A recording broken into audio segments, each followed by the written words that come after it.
بسم اللہ الرحمن الرحیم۔ السلام علیکم۔ امید کرتی ہوں سب خیریت سے ہوں گے۔ کچھ کہانیاں صرف واقعات نہیں ہوتیں، وہ وقت کے لمحات ہوتے ہیں، وہ لمحے جن میں محبت، خلوص اور رشتوں کی سادگی سانس لیتی ہے۔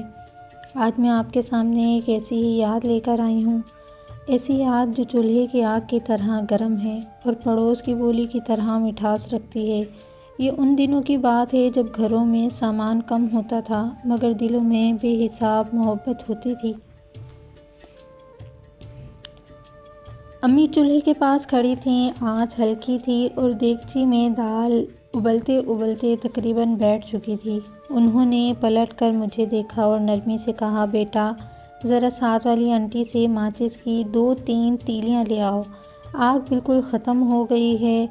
میں نے سر ہلایا اور ننگے پاؤں دوڑتا ہوا گلی میں نکل گیا۔ شام کے سائے لمبے ہو رہے تھے، کہیں دور سے دیگچیوں کی رن رن، مرغیوں کی آوازیں، بچوں کے کھیلنے کی چیخیں، پورا محلہ ایک زندہ تصویر لگتا تھا۔ آنٹی کے دروازے پر پہنچا تو دیکھا کہ وہ چولہے کے سامنے بیٹھی لکڑیوں کو سیدھا کر رہی تھیں۔ چولہے سے اٹھتی خوشبو نے مجھے لمحہ بھر کو روک لیا۔ میں نے ہچکچاتے ہوئے کہا، آنٹی امی کہہ رہی ہیں 2-3 تیلیاں دے دیں۔ آنٹی نے متانت سے میری طرف دیکھا، پھر چولہے میں سے ایک موٹی سی جلتی لکڑی نکالی۔ اس کے کنارے پر لگی لال لال چنگاریاں ہوا میں چرچرا کر گرتی تھیں۔ وہ مسکرائیں اور بولیں، بیٹا ہماری ماچس بھی ختم ہو گئی ہے، یہ آگ لے جاؤ، امی چولہا جلا لیں گی۔ میں نے دونوں ہاتھوں سے لکڑی پکڑی، اس کی گرمی میرے ہاتھوں میں اترتی جا رہی تھی، جیسے کوئی محبت دی گئی ہو، کوئی دعا رکھی گئی ہو۔ باہر آتے ہی میں پورا راستہ احتیاط سے چلتا رہا، دھیرے دھیرے کہ چنگاری کہیں بجھ نہ جائے، جیسے میں آگ نہیں پورا بھروسہ لے کر جا رہا ہوں۔ یہ وہ زمانہ تھا جب پڑوسی خالی لفظ نہیں ہوتا تھا، رسم رشتہ آسرا ہوتا تھا۔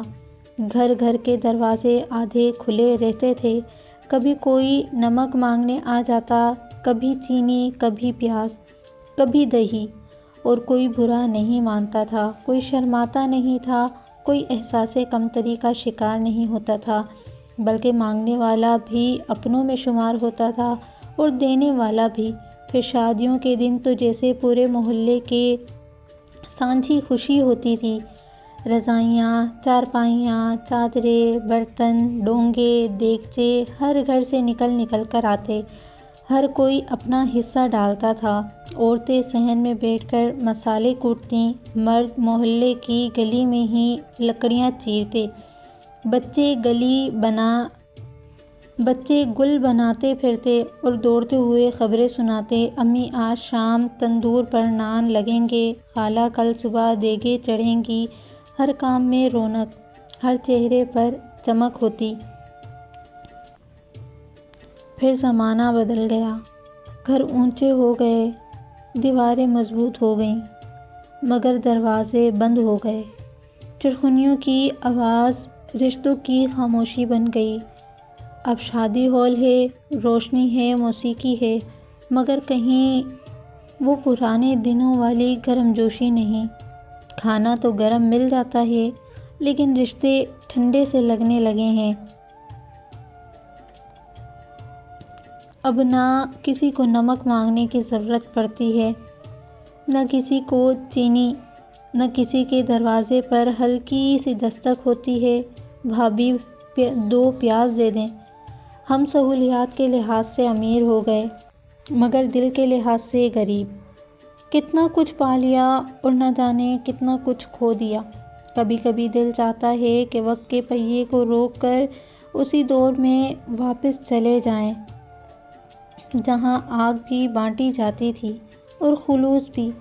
وقت آگے بڑھ گیا، سہولیات بڑھ گئیں، مگر سادگی، اپنائیت اور وہ بے نام رشتوں کی گرمی کہیں پیچھے رہ گئی۔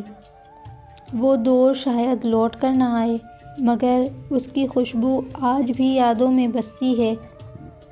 یہ کہانی صرف ماضی کی نہیں، یہ یاد دہانی ہے کہ اصل دولت چیزوں میں نہیں، لوگوں میں، رشتوں میں اور بانٹنے میں ہوتی ہے۔ کاش ہم پھر سے وہ آسانی، وہ خلوص اور وہ چھوٹی چھوٹی خوشیاں واپس اپنا لیں جو کبھی آگ کے ساتھ ساتھ دل بھی جلایا کرتی تھیں۔ کیا آپ نے اس وقت کو دیکھا؟